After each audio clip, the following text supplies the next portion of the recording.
Understanding the difference between determinate and indeterminate tomatoes is important when you're choosing plants or when you're managing plants in the garden.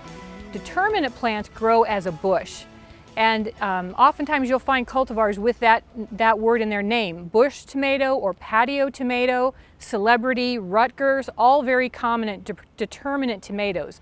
They grow to a set height, usually between 3 to 5 feet, and very minimal branching, and they produce their crops in one large flush, which may last for 2 or 3 weeks.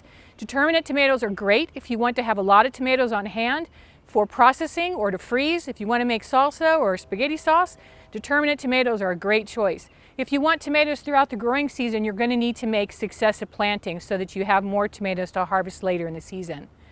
Indeterminate tomatoes grow as a long vine, and that vine continues to grow all summer long until it dies in the fall from frost. Determinate tomatoes continue to set fruits, new fruits, throughout the summer, so you have a smaller harvests, but they're extended throughout the growing season.